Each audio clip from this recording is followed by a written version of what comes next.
Hi ಎಲ್ಲರಿಗೂ, ಹೇಗಿದ್ದೀರೆಲ್ಲರೂ? ತುಂಬ ಚೆನ್ನಾಗಿದ್ದೀರ ಅಂತ ಅಂದ್ಕೊಳ್ತೀನಿ. ಈ ರೀತಿಯಾಗಿ ಒಮ್ಮೆ ಚಿಕನ್ ಕೀಮಾ ಮಾಡ್ಕೊಳ್ಳಿ, ತುಂಬ ಚೆನ್ನಾಗಿರುತ್ತೆ. ಚಿಕನ್ ತರುವಾಗಲೇ ಚಿಕ್ಕದಾಗಿ ಕೀಮಾ ಥರ ಚಿಕ್ಕದಾಗಿ ಕಟ್ ಮಾಡಿಕೊಡು ಅಂದರೆ ಕೊಡ್ತಾರೆ. ಇಲ್ಲಾಂದರೆ ಮನೆಯಲ್ಲೇ ಬೋನ್ಲೆಸ್ ತೊಗೊಂಡ್ಬಿಟ್ಟು ಮಿಕ್ಸರಲ್ಲಿ ಒಂದೆರಡು ರೌಂಡ್ ಹಾಕ್ಕೊಂಡ್ರೆ ನೀಟಾಗಿ ಫೈನಾಗಿ ಚಿಕನ್ ರೆಡಿ ಆಗುತ್ತೆ. ನಾರ್ಮಲಾಗಿ ಚಿಕನ್ಗೆ ಏನೇನು ಮಸಾಲೆ ಎಲ್ಲ ಐಟಮ್ಸ್ ಹಾಕ್ಕೊಳ್ತೀವೋ, ಚಕ್ಕೆ, ಲವಂಗ, ಧನಿಯಾ ಕಾಳು, ಕೊಬ್ಬರಿ, ಈರುಳ್ಳಿ, ಕೊತ್ತಂಬರಿ, ಸ್ವಲ್ಪ ಪುಟಾಣಿ ಹಾಕ್ಕೊಳ್ಳಿ ತಿಕ್ನೆಸ್ಗೋಸ್ಕರ. ಹಾಗೆಲ್ಲ ರುಬ್ಬಿಟ್ಟು ಎತ್ತಿಟ್ಕೊಂಬಿಡಿ.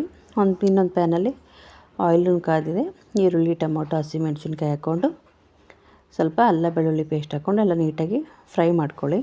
ಹಾಗೆ ಉಪ್ಪು, ಖಾರ, ಅರಿಶಿಣ ಸ್ವಲ್ಪ ಎಲ್ಲ ಹಾಕ್ಕೊಂಬಿಟ್ಟು ಎಣ್ಣೆಯಲ್ಲಿ ಫ್ರೈ ಮಾಡಿಕೊಂಡು ನಾನು ಚಿಕನೆಲ್ಲ ತೊಳೆದಿಟ್ಕೊಂಡಿದ್ದೆ, ಅದನ್ನು ಇದರಲ್ಲಿ ಹಾಕ್ಕೊಂಡು ಮಿಕ್ಸ್ ಮಾಡ್ಕೊಳ್ತಾ ಇದ್ದೀನಿ.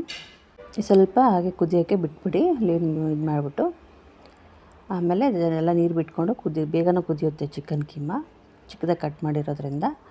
ಮತ್ತು ಇದಕ್ಕೆ ನಾವು ರುಬ್ಬಿಟ್ಕೊಂಡಂಥ ಮಸಾಲೆನ ಹಾಕ್ಕೊಂಡು ಚೆನ್ನಾಗಿ ಮಿಕ್ಸ್ ಮಾಡ್ಕೊಳ್ಳೋಣ. ಇವಾಗ ನೀರು ಹಾಕ್ಕೊಳೋದು ಬೇಡ, ಅದು ಹಸಿ ವಾಸನೆ ಹೋಗಲಿ, ಪೀಸಸ್ಗೆಲ್ಲ ಚೆನ್ನಾಗಿ ಅಂಟಲಿ ಅಂತೇಳ್ಬಿಟ್ಟು.